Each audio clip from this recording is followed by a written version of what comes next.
मंगलम भगवान वीरो मंगलम गौतमोगणी मंगलम कुंद कुंदायो जैन धर्मोस्तु मंगलम सर्वमंगलमांगल्यम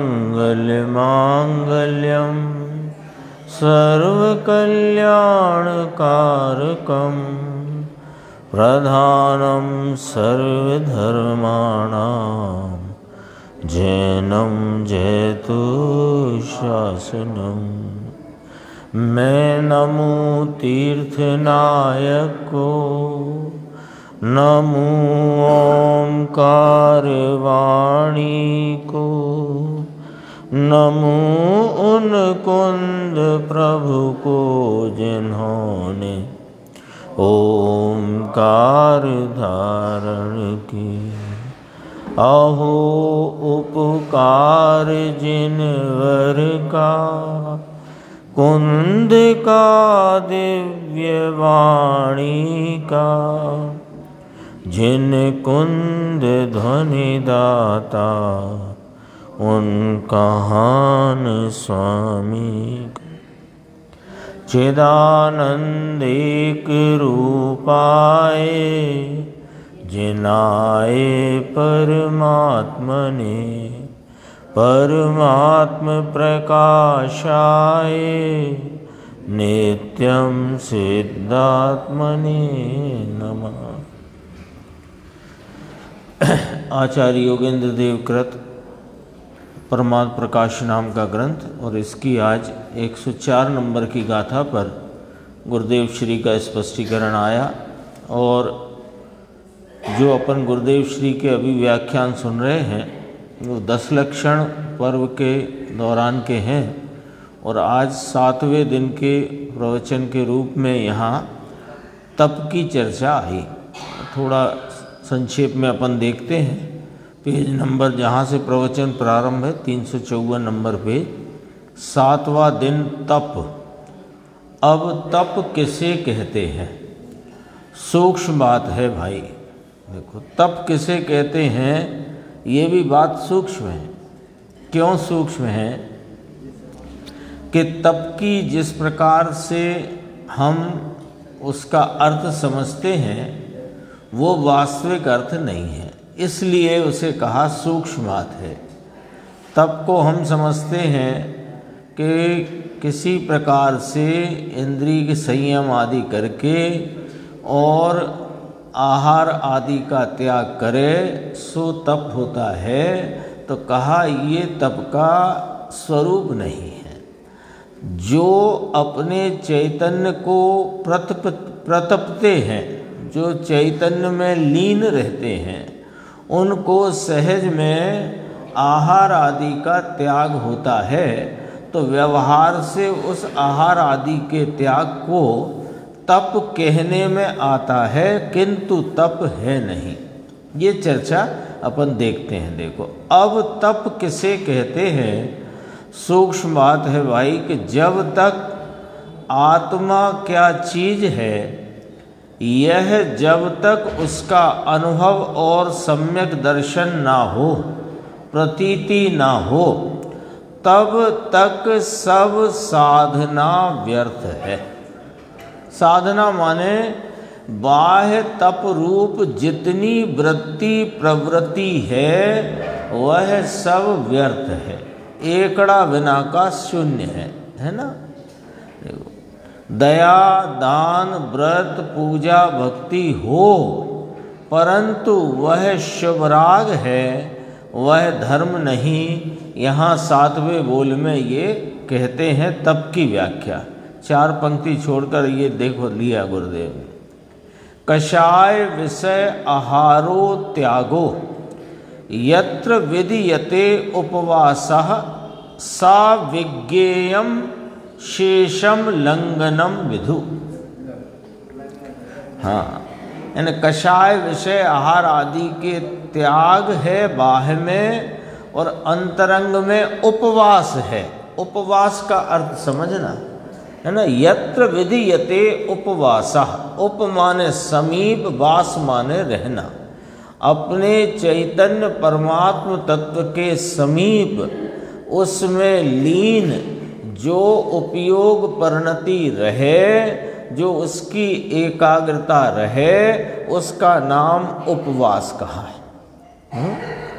बाह्य में क्या है? कषाय विषय आहारो त्यागो।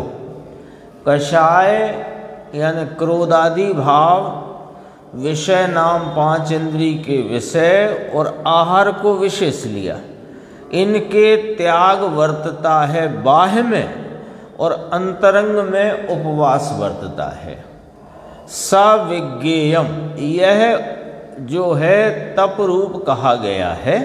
शेषम लंघनम विदु, बाकी सब लंघन है। कदाचित आहार आदि का त्याग करके बैठा हो तो उसको लंघन कहा। नीचे लिया है नरसिंह मेहता का, जहाँ लगी आत्म तत्व चीनो नहीं, त्यां लगी साधना सर्व झूठी, है ना। फिर नीचे 2 पंक्ति छोड़कर, यहाँ सम्यक ज्ञान रूपी दृष्टि, चैतन्य ज्योति जल हल भगवान आत्मा, चैतन्य प्रकाश का पूर्ण नूर तेज है। उसमें तो दृष्टा और ज्ञाता स्वभाव भरा है, और अतीन्द्रिय आनंद की गांठ आत्मा है। सच्चिदानंद है ना, सच्चिदानंद। सत नाम कायम रहने वाला, चित नाम ज्ञान और आनंद नाम सुख। सत चित आनंद, सच्चिदानंद जिसका स्वभाव है, वह सम्यक ज्ञान रूपी दृष्टि से, देखो कितनी बात कही। ये इसका व्याख्यान करते हैं, जो बोल्ड में अक्षर देख रहे हैं, पर सम्यक ज्ञान रूपी दृष्टि, इसकी व्याख्या करते हैं कि इस सम्यक ज्ञान रूपी दृष्टि यानी स्वरूप के आस्वादन संचेतन के साथ वर्तने वाली चैतन्य भगवान में आप रूपता की प्रतीति दृष्टि है ना, उसकी व्याख्या है। तो विषय क्या है यह बताया। पहले क्या बताया कि अतीन्द्रिय आनंद, ऊपर से ही बताया, चैतन्य ज्योति जल हल भगवान आत्मा, ज्ञान दर्शन का प्रकाश जिसमें जल हल माने जगमगा रहा है। चैतन्य प्रकाश का पूर्व, उसका नूर तेज है। शब्द है ना ये पूर्व माने प्रवाह है। चैतन्य प्रकाश का इस भगवान आत्म वस्तु, इस परमात्म तत्व में चैतन्य का यानी ज्ञान दर्शन स्वभाव का प्रवाह है। पूर्व कैसा प्रवाह है कि नूर माने प्रकाशमान तेज।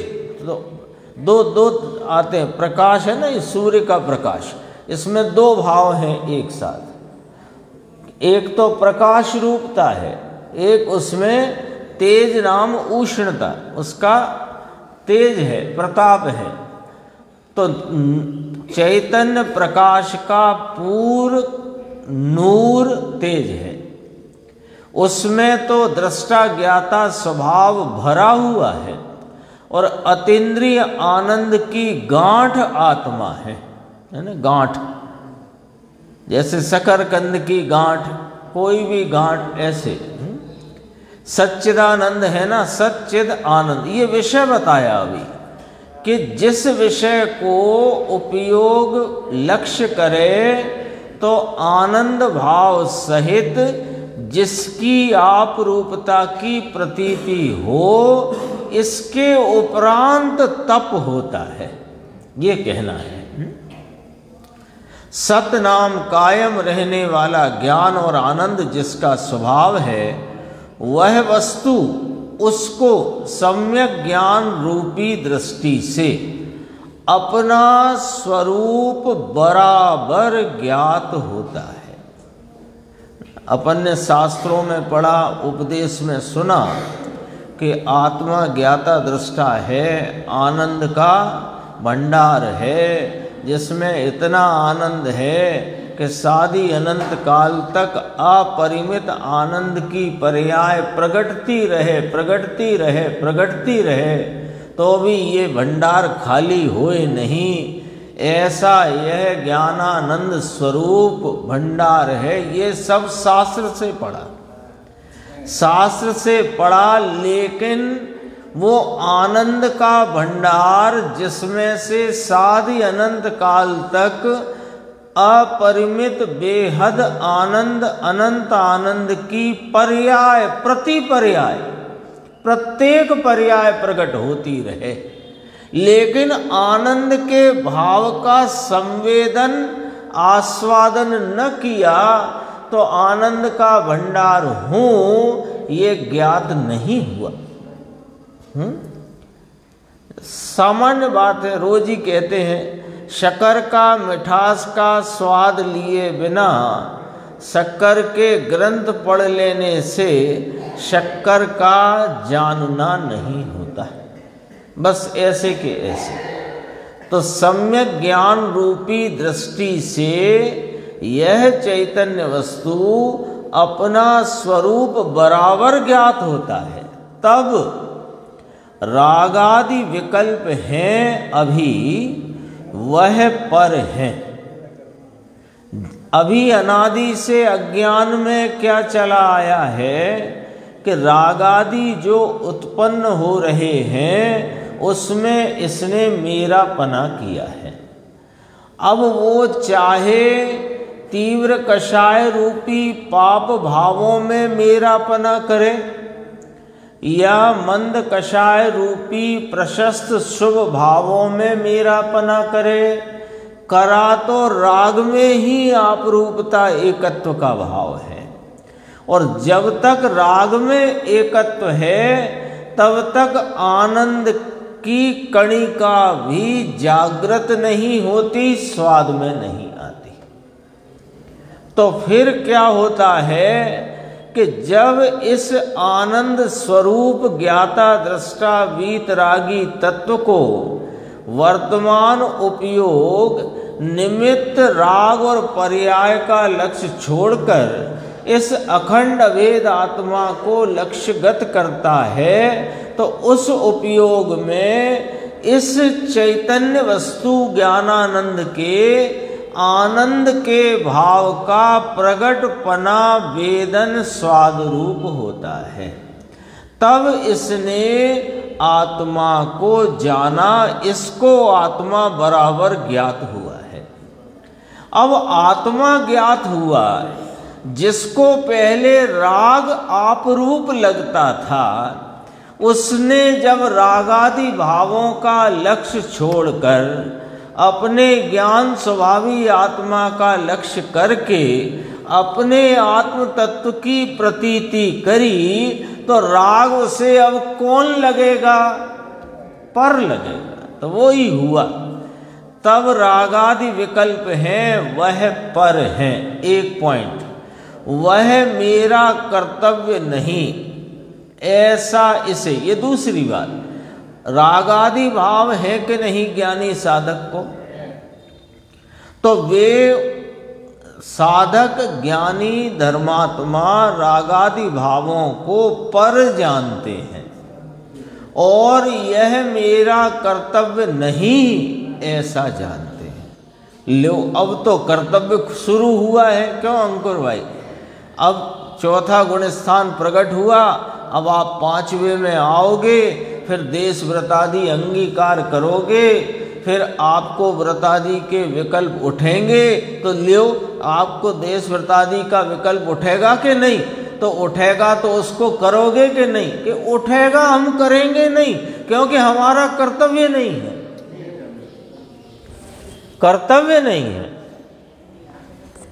ऐसा इस चिदानंद स्वरूप को विषय करने से अपनी वर्तमान उपयोग परिणति में इस ज्ञायक भगवान का यथार्थ ज्ञान होता है।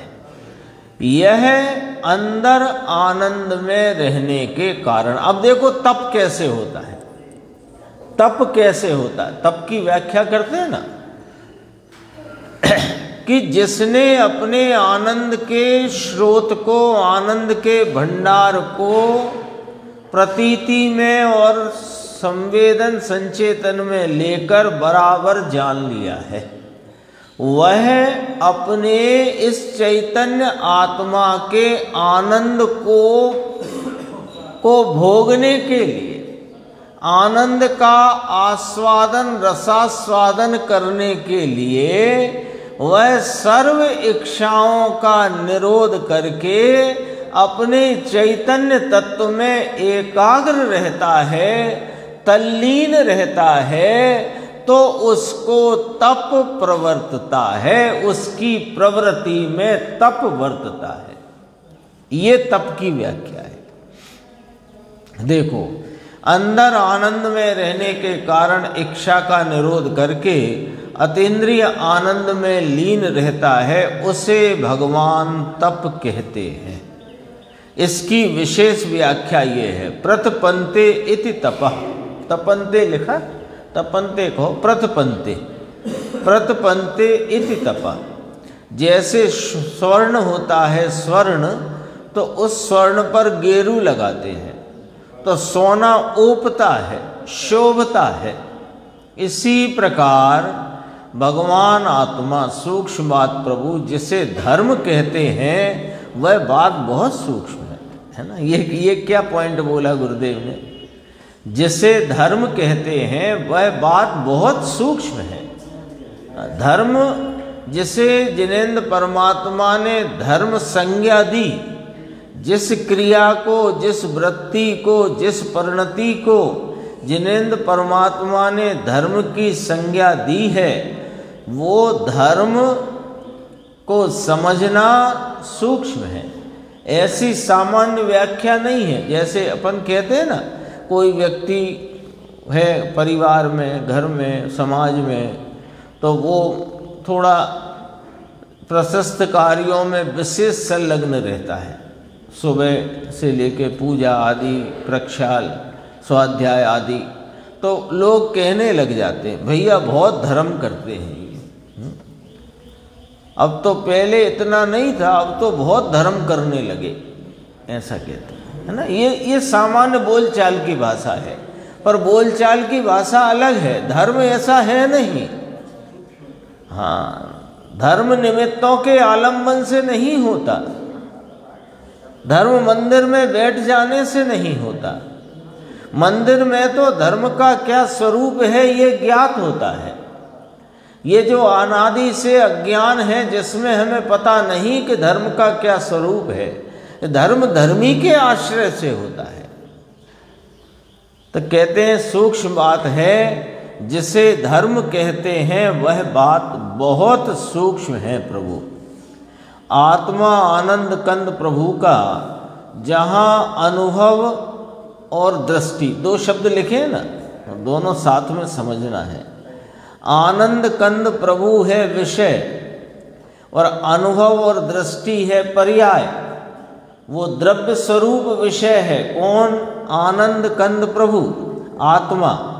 उसको विषय करके जो पर्याय प्रवर्तित हुई, उसमें उसका अनुभव नाम आस्वादन होता है और उसी पर्याय में उसकी आपरूपता की दृष्टि होती है। अनुभव दृष्टि होने पर भी इतना हुआ। अब उसके उपरांत जब विशेष इच्छा का निरोध करके आनंद ओपता है, अतीन्द्रिय आनंद शोभता है, ऐसी दशा को तप कहा जाता है।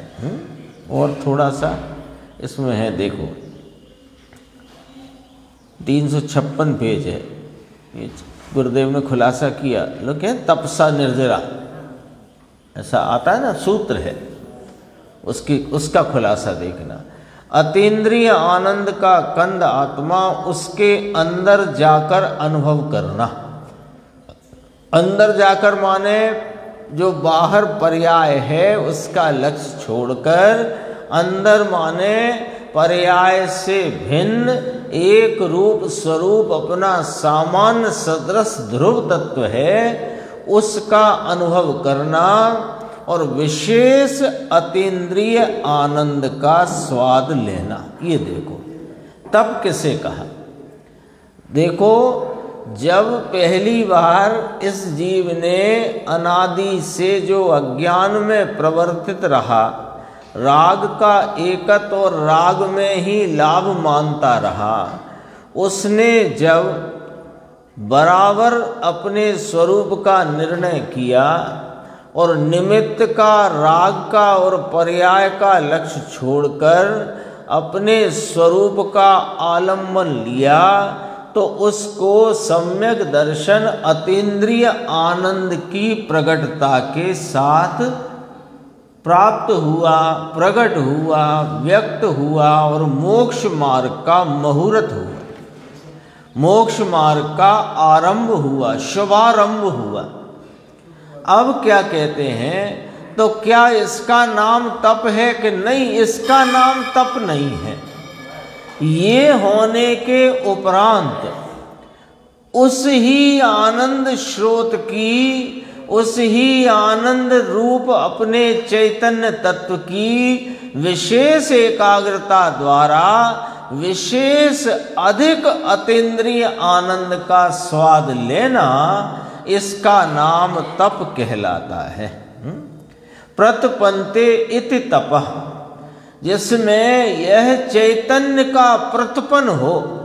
चैतन्य का प्रतपन, जैसे ये प्रतपन शब्द का अर्थ समझना, जैसे खदान से प्राप्त सोना है, तो पहले तो यह यथार्थ निर्णय किया कि यह सोना ही है, भले पाषाण रूप है पर सोना ही है, तो उसमें सोना ही उपादेय है और अन्य जितनी मलिनता है वो है कि नहीं?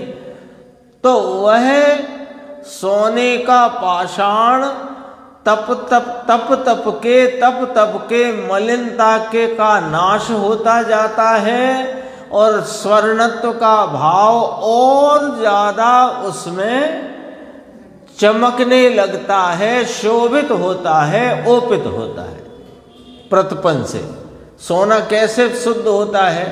सोना स्वभाव से शुद्ध है, चिकना पीले भारीपन से सहित है, चाहे वो पाषाण रूपता से खदान में रहा हो, चाहे घर की तिजोरी में रहा हो, चाहे इस गले आदि में आभूषण रूप रहा हो, लेकिन सोना सदैव सोना है। तथापि वह सोने का जो मूल स्वभाव परिपूर्ण भाव है, उसे पर्याय में प्राप्त करने के लिए प्रतपन किया जाता है, तपाया जाता है ना। तो तपा कर तप करके सोना अपनी मूल चमक को, मूल उसका वर्ण है रंग, मूल रंग, मूल चमक को, मूल वजन को प्राप्त होता जाता है। मूल वजन, मूल चमक, मूल वर्ण उसको प्राप्त होता जाता है। ऐसे ही यह चैतन्य तत्व परिपूर्ण रूप से सदा काल रहा है, चाहे निगोद में रहा हो, चाहे देव नरक आदि गतियों में रहा हो, लेकिन जब इस चैतन्य की पहचान करके उसकी ही लीनता, विशेष लीनता, उग्रता, एकाग्रता का जो परिणमन बढ़ता जाता है, उस एकाग्रता के परिणमन में आनंद का स्वाद बढ़ता जाता है। क्यों? जैसे सोना पीला चिकना भारी है तो उसका पीलापन, चिकनापन, भारीपन बढ़ता जाता है प्रतपन से, और ये आत्मा आनंद स्वरूप है तो इसका आनंद बढ़ता जाता है। तो विशेष लीनता का नाम तप है। उपवास का नाम तप नहीं है। लेकिन जो साधक, जो आत्मा के आराधक अपने चैतन्य स्वरूप के में एकाग्रता, लीनता, तल्लीनता में वर्तते हैं तो बाहर में विषय कषाय आहार का त्याग रहता दिखाई या त्याग रूप भाव दिखाई देता है।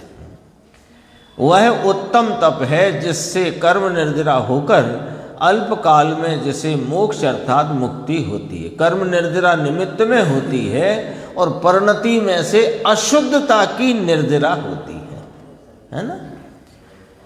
कहो सेठ, तो पूछा साहब ये तपसा निर्जरा यही होती है क्या?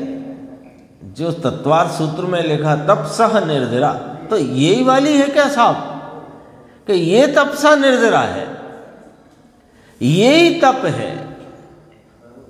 आहार का त्याग तप नहीं है, आहार का त्याग तप नहीं है ना। एक बात याद आ गई कि अभी अपन ने देखा कि जो अपने चैतन्य का विशेष आश्रय लेकर उसके आनंद में प्रवृत्त होते हैं, उसके आस्वादन में लगे रहते हैं, तो उनको बाहर में आहार आदि का त्याग होता है।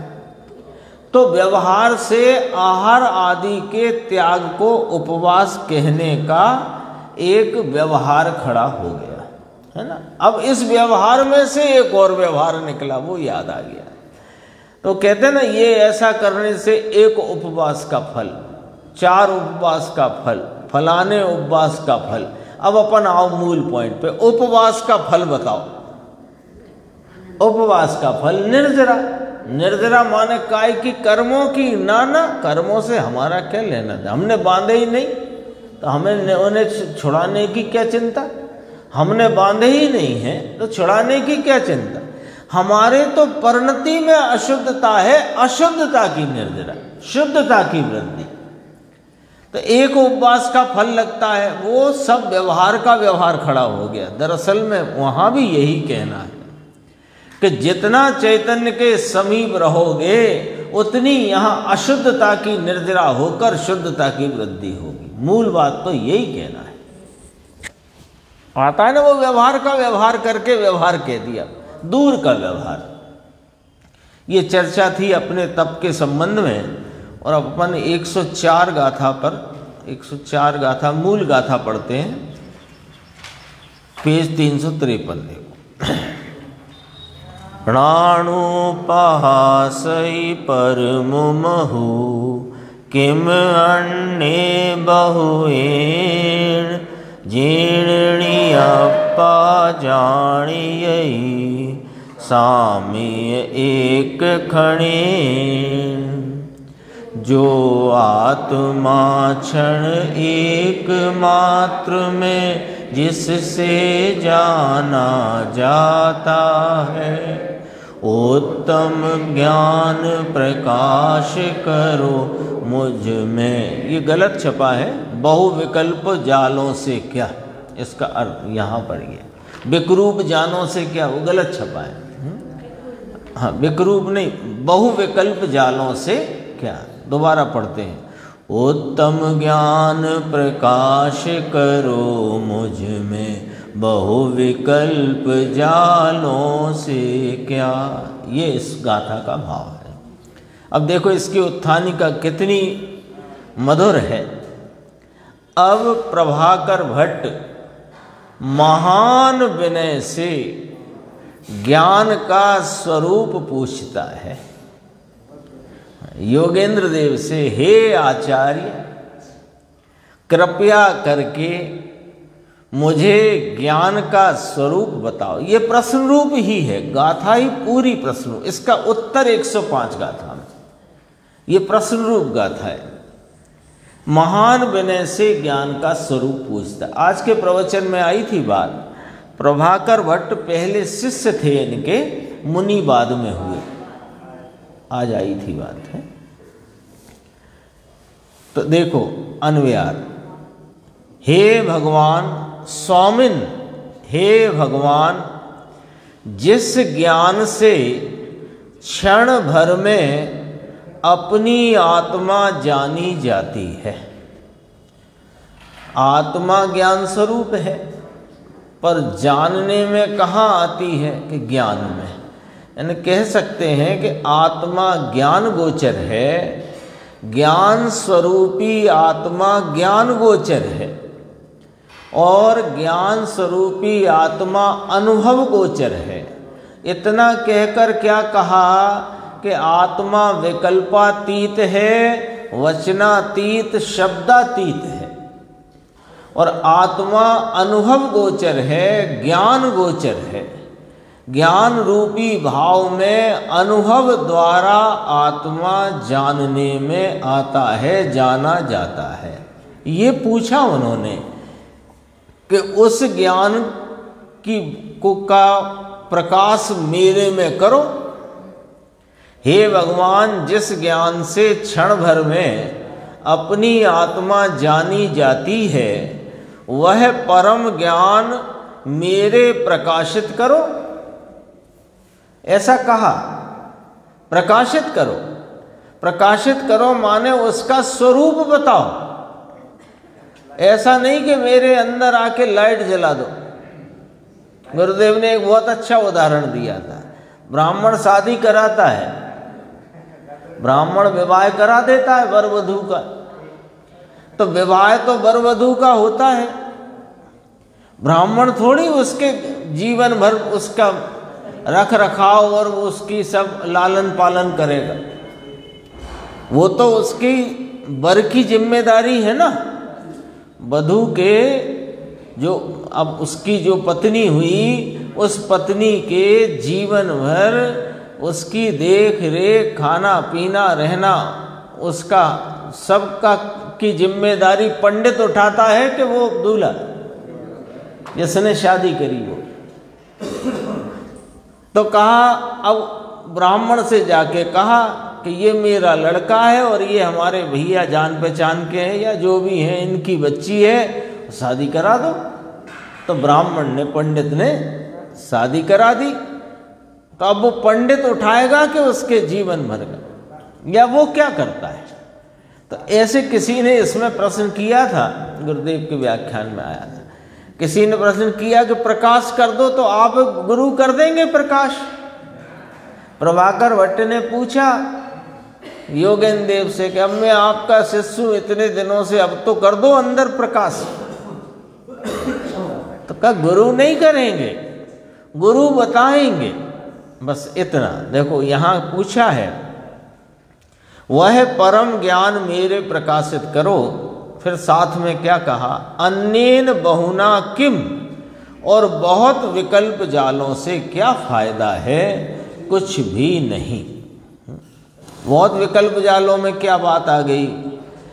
हाँ, वो प्रभाकर भट्ट कहते हैं कि मैंने पूर्व में अनेकों बार नग्नपना धारण किया और कषाय की ऐसी मंदता में प्रवृत्ति करी कि कोई नमक डाल को इधर काट करके नमक मिर्च डाले तो भी आँख की कोण लाल ना होए, ऐसी कषाय की मंदता में प्रवृत्ति करी।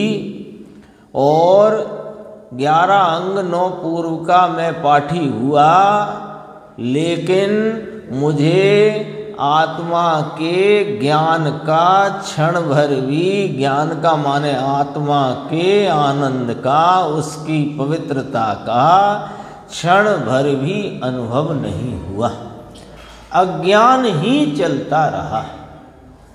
तो हमें तो अब वो वाला ज्ञान बताओ, नाम प्रकाशित करो कि जिस ज्ञान से क्षण भर में, क्योंकि पीछे क्या विषय आया है, जिस आत्मा को जानने से स्वयं और पर सब जानने में आ जाता है, वह आत्मा ही जानने योग्य है, सर्व रीति से उपादेय है। पीछे आ चुका है गाथा में, पूर्व की गाथाओं में।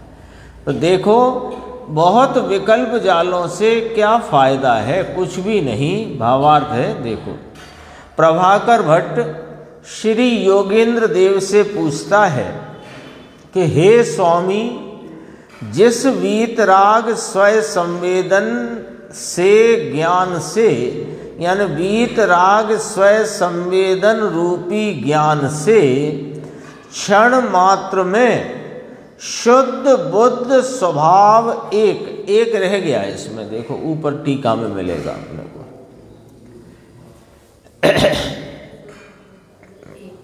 हाँ ये आया,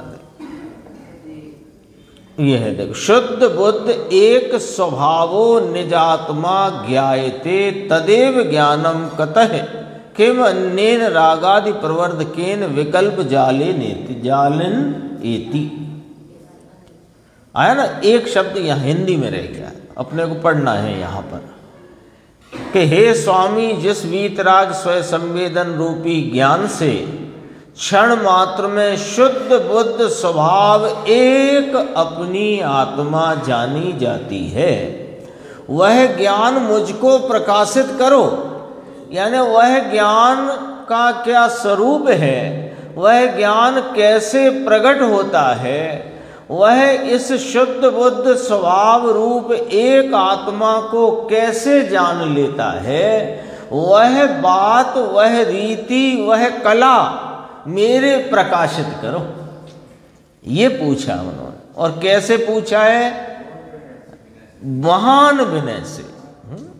ये एक बड़ी खास बात है।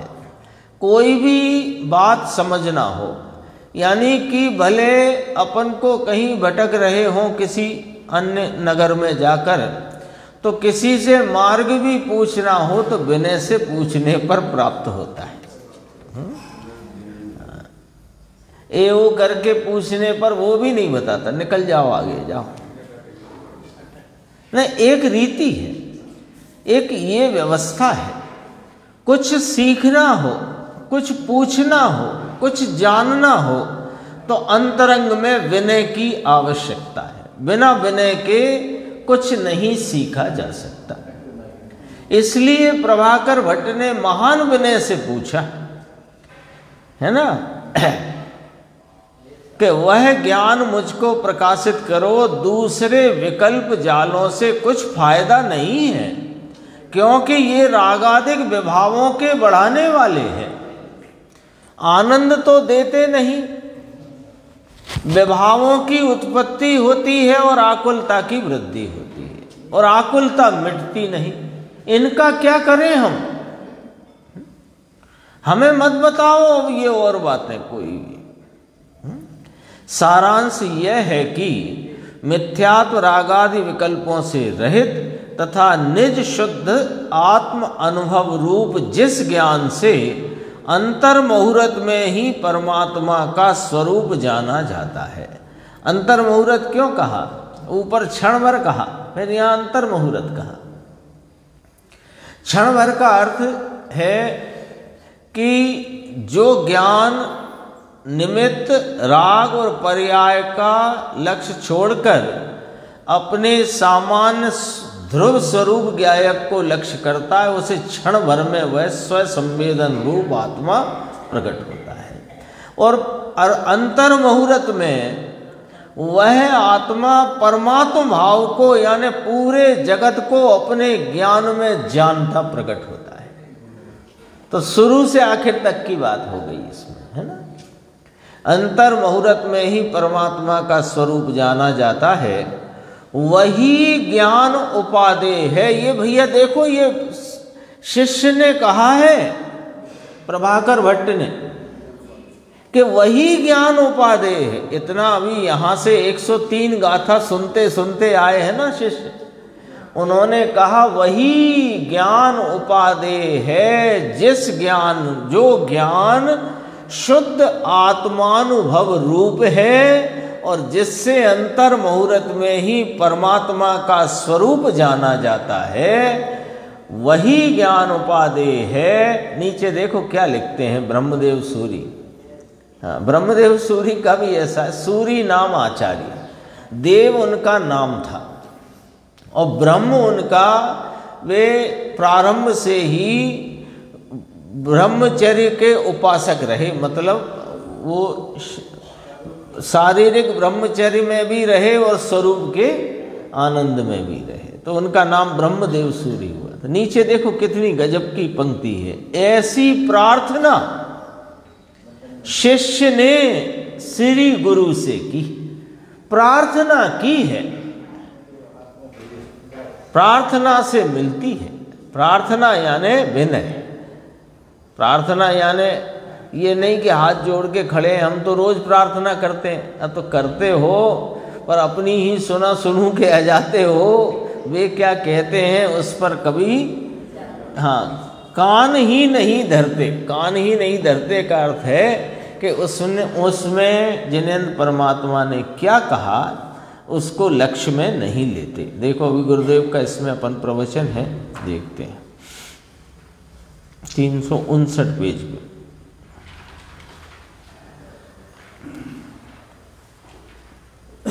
गाथा सूत्र पढ़ा ना गुरुदेव ने, उसके बाद शिष्य का प्रश्न तो देखो।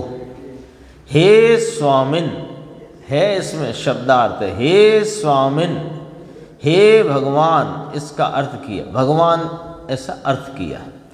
जिस ज्ञान से क्षण भर में अपनी आत्मा जानी जाती है, दया, दान, व्रत, भक्ति अनंत बार किए परंतु ज्ञात नहीं हुआ ये आत्मा। आ गया ना, यम नियम संयम आप कियो, पुण्य त्याग अथाग विराग लियो लहो, वो आता है ना सब श्रीमद का। अब और रहा इन कछु और रहा इन साधन से, ऐसा करके है कुछ वही बात यहाँ कही। दया दान व्रत भक्ति अनंत बार किए परंतु ज्ञात नहीं हुआ, और जिस ज्ञान से यानी स्वयं संवेदन रूपी ज्ञान से अंतर मुहूर्त में ज्ञान ज्ञात हो, वह ज्ञान कैसा है, ऐसा अत्यंत विनय पूर्वक प्रभाकर भट्ट योगेंद्र देव से पूछते हैं।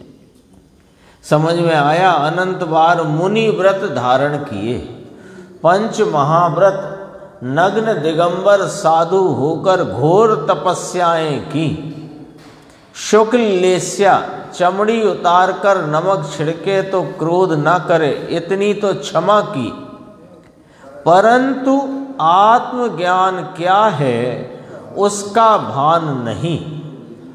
तो प्रभु आप आत्मज्ञान यानी स्वयं संवेदन रूपी ज्ञान वह क्या चीज है, वह कृपया करके हमको प्रकाशित करो, ऐसा प्रभाकर भट्ट ने कहा। तो मुमुक्षु ने कहा जिसे आवश्यकता है उसने पूछा। यहां देखो मार्मिक है बिंदु, ये आवश्यकता है उसने प्रश्न किया है ना। जवाब किसको चाहिए? जिसको आवश्यकता है। अब जिसको आवश्यकता ही प्रतीत नहीं होती उसे जवाब दे रहे हों गुरु तो भी उसे मिलता नहीं। शब्द लिया है आगे गुरुदेव ने, झंकना चाहिए। झंकना नाम बहुत उग्र तीव्र जिज्ञासा चाहिए। अभी इसको यही विचार पड़ा हो कि ठीक तो चल रहा है अपना, सुबह पूजन आदि में हम सम्मिलित हो जाते हैं और फिर स्वाध्याय भी चलती है, सीडी भी सुनते हैं, कोई दोपहर को भी स्वाध्याय हो जाती है, शाम को भी हम अपनी कर लेते हैं, बढ़िया तो चल रहा है। अब और क्या चाहिए? अब तेरे को चाहिए ही नहीं है तो मिलेगा भी क्यों? इतने में कोई आधे घंटे में संतुष्ट है, कोई 1.5 घंटे में, कोई 4 घंटे में, लेकिन उसे मिलने वाला नहीं है। जिसे जिज्ञासा हो, आवश्यकता हो, उसे मिलता है। अब तो नहीं होता, पहले बहुत केरोसिन की लाइन लगती थी।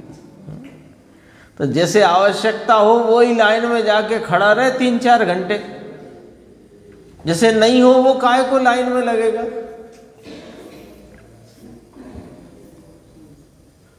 तो भाई ये तो अंतरंग में अपने स्वरूप को जानने की जिज्ञासा, इस भव की अनुकूलताओं की प्राप्ति की जिसको गरज हो, अगले भव में अनुकूलताएं मिले प्रतिकूलताएं ना मिले ऐसी जिसकी सोच हो, उसको ये आत्मा का उपदेश समझ में नहीं आता, ऊपर से जाता है। समझ में उसको ही आता है जिसको आत्मा का स्वरूप समझना है। ये 104 गाथा दरअसल में इसमें कोई जवाब तो आया नहीं, अभी तो प्रश्न रूप गाथा है। लेकिन क्या प्रश्न है, किसका प्रश्न है, क्यों प्रश्न है और कैसे पूछा गया है, ये वाली बात है। जिसे आवश्यकता है उसने, आवश्यकता है उसने प्रश्न किया है। शिष्य ने प्रश्न यह किया है, ये आत्मधर्म की बात है कि महाराज मेरी परिणति में आत्मधर्म यानी आत्मा का स्वरूप कैसे करके मुझे उस आत्मा के आनंद के संवेदन रूपता से यह पवित्र तत्व मेरे ज्ञान में जानने में आए। क्योंकि जगत जानने के लिए कि जगत जो जानते हैं ना केवली परमात्मा, वास्तव में वे आत्मा को जानते हैं, सो जगत जानने में आ जाता है। ये चर्चा आ चुकी है पूर्व की गाथाओं में। समझ में आया ये कोई संप्रदाय की बात नहीं है। आत्मधर्म क्या है उसका प्रश्न करता है यानी किया गया है। यहां पर आगे चलते हैं, देखो 361 पे आ गया वो झंकना वाली बात। प्रभु परम ज्ञान मेरे प्रकाशित करो, प्रकाशित करो यानी बताओ, है ना। अन्येन बहुना, बहुत विकल्प जालों से क्या फायदा, बहुत विकल्प आए नाथ, व्रत के और भक्ति के और पूजा के, दान के और दया के, ऐसे विकल्प से क्या, उसमें आत्मज्ञान नहीं हुआ, उसमें उन राग रूप वृत्ति में आकुलता का ही वेदन हुआ। और यह जो आनंद सरोवर आत्मा है, इसके आनंद सरोवर में आनंद की एक बिंदु प्राप्त नहीं हुई, उसमें आत्मज्ञान नहीं हुआ, उसमें आत्मभान नहीं हुआ, उसमें आत्मा का साक्षात्कार नहीं हुआ। देखो 3 छोटे छोटे वाक्य हैं, 3 प्रकार से कथन है, अर्थ एक है, अर्थ एक है। आत्मज्ञान का अर्थ है आत्मभान, और आत्मभान और आत्मज्ञान का अर्थ है आत्मा का साक्षात्कार।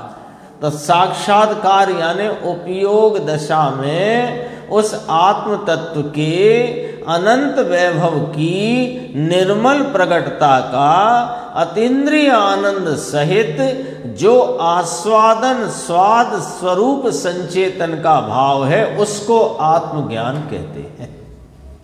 3 शब्द लिए ना, 3 छोटे वाक्य, उसमें आत्मज्ञान नहीं हुआ, उसमें आत्मभान नहीं हुआ, उसमें आत्मा का साक्षात्कार नहीं हुआ। ये हम देख चुके हैं महाराज। ये हमने कषाय की मंदता वाले बहुत विकल्पों में जाकर के हमने देख लिया, उन विकल्पों की वृत्ति में परिणमित होकर देख लिया, उनमें लाभ मानकर हमने देख लिया। हमको वहाँ आत्मा के पवित्र भाव का, आनंद भाव का, कणिका मात्र का भी वहाँ हमें स्वाद नहीं आया। हमने सब किया, साक्षात समव शरण में जाकर वहाँ विराजित तीर्थंकर परमात्मा के कल्प वृक्षों के फूल से और मणि रत्नों के दीपकों से उनकी हमने भक्ति करी, उनकी पूजा करी, और अनेक व्रत आदि का पालन किया, महाव्रत अनंत बार पाले, लेकिन हमें आनंद की कणिका का किंचित भी वहां स्वाद नहीं आया। आता ही है ना, मुनि व्रत धार अनंत वेर, ग्रैविक उपजायो पे निज आत्म ज्ञान बिना, सुख लेश ना पायो। तो महाराज यहां प्रश्न वही है कि वो आत्म ज्ञान मेरे प्रकाशित करो। प्रश्न गंभीर है और पूछने का उनका क्यों पूछा, कैसे पूछा और क्या पूछा। तो अन्य विकल्प से क्या है, अन्य विकल्प तो बहुत हुए, पीछे कह दिया है सब बात, 2 पंक्ति ऊपर। प्रभु शिष्य की झंकना तो देखो। झंकना माने उस स्वयं संवेदन रूप आत्मज्ञान की, यानी स्वयं संवेदन रूप ज्ञान में आत्मा की प्राप्ति की अत्यंत गहरी, असली, तीव्र, उग्र जिज्ञासा, इसका नाम झंकना है। अब अपने लिए बात है, ये तो प्रभाकर भट्ट की झंकना दिखाई, अब अपन से कहते हैं जिसे ऐसी झंकना हो, जिसे इस जगत के सर्वोत्कृष्ट पदार्थ निज शुद्धात्म तत्व, उसको अपनी स्वयं संवेदन ज्ञान परिणति में जान लेने की, उसके आनंद भाव के संवेदन पूर्वक जान लेने की, जिसको गहरी, असली, वास्तविक, उग्र, तीव्र जिज्ञासा हो, उसको उत्तर देते हैं। उत्तर किसको मिलेगा? उत्तर तो 105 गाथा में आएगा अंकुर भाई, पर मिलेगा किसको? जिसको ऐसी झंकना हो, ऐसी अत्यंत उग्र जिज्ञासा हो। देखो नीचे लिया भावार्थ में से, वस्तु विचारत ध्यावते मन पावे विश्राम, रस स्वादत सुख उपजे अनुभवता को नाम।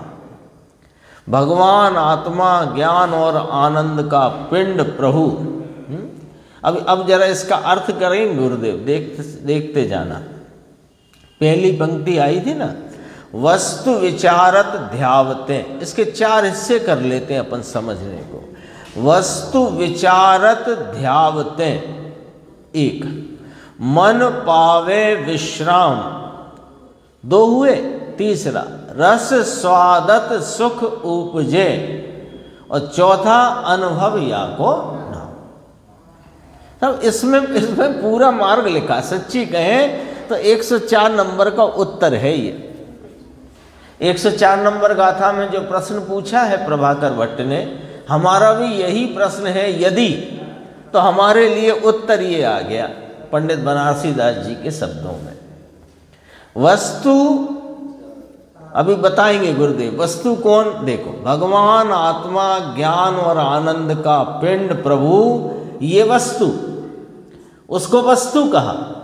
उसको विचारत ध्यावते। अब विचारत और ध्यावते का अर्थ समझो। उसका विचार करने से, देखो विचार पूर्वक पहले विकल्पात्मक निर्णय होता है, और ध्याने में यानी अंतर में ध्यान करना। पंडित जी ने तो 2 शब्द लिख दिए, वस्तु विचारत ध्यान। वस्तु तो वस्तु कही, कौन वस्तु? कि ज्ञान आनंद का पिंड प्रभु, वो वस्तु।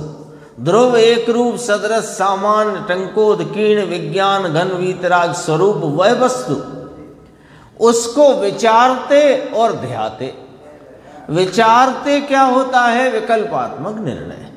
और वो निर्णय पूर्वक जो निर्णीत किया, जो निर्णय किया, जिनेन्द्र परमात्मा ने बताया वह आत्मा, वैसा आत्मा निर्णय किया और निर्णीत विषय को ध्याया। कैसे? निमित्त राग और पर्याय को गौण करके उपयोग को इस निर्णीत वस्तु में, निर्णीत वस्तु को विषय बनाकर जो उपयोग की प्रवृत्ति हुई उसका नाम ध्यान है। वस्तु विचारत ध्यावते। अब देखो, मन पावे विश्राम, मन के विकल्प वहां विश्राम पा जाते हैं। जरा समझना बात को समझना। मन के विकल्पों को शांत करने से आत्मा ध्यान सकते हैं, ऐसा नहीं है।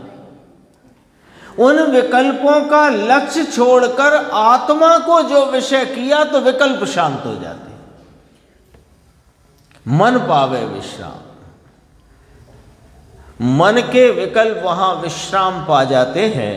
घर में प्रवेश करने पर विकल्प शांत हो जाते हैं। रस स्वादत सुख उपजे, उस अतीन्द्रिय आनंद के रस के स्वाद का सुख उपजने पर वो जो अपना चैतन्य परमात्मा ज्ञानानंद, उसका विकल्पात्मक निर्णय करके निर्णीत वस्तु को सीधा विषय बनाकर ध्याने से वहाँ मन के सारे विकल्प शांत हो जाते हैं और उस आत्मा के रस का प्रवाह वहाँ पर फूटता है। और वह जो रस का प्रवाह है वो सुख रूप है, आनंद रूप है। और ऐसे आनंद का स्वाद आना ही इसी का नाम अनुभव है। अनुभव या को नाम देखो, उसका नाम अनुभव और आत्मज्ञान कहा जाता है। ले आ गया, जवाब आ गया ना 104 गाथा के प्रश्न का। समझ में आया? सूक्ष्म बात है भाई। दुनिया से दूसरी लगे ऐसी है, दुनिया से तो दूसरी होगी ही। जो रास्ता जंगल को जाता है वो शहर को नहीं जाता है, और जो शहर को जाता है वो जंगल को नहीं जाता है। तो दुनिया जंगल है ना। और ये गुणों की आनंद की बस्ती है, शहर है, शहर नाम बस्ती। ये गुणों की, अनंत गुणों की आनंद की बस्ती है। तो जो मार्ग यहाँ जाता है वो विकल्पों के जंगल में नहीं जाता है, और जो मार्ग विकल्पों के जंगल में जाता है वह गुणों की बस्ती में नहीं आता है। ये तो होता है ना, ऐसा ही है यहाँ। परंतु वस्तु परमात्मा तीन लोक के नाथ यह फरमाते हैं, और शिष्य ने भी यह प्रश्न किया है, महाराज अनादिकाल से बहुत विकल्प हुए, शुभ भी अनंत बार किए और अशुभ भी अनंत बार हुए, परंतु प्रभु ज्ञान स्वरूप भगवान कौन है और वह क्षण में किस प्रकार प्राप्त हो, ऐसे अनंत काल व्रत नियम तो किए किंतु वह प्राप्त नहीं हुआ।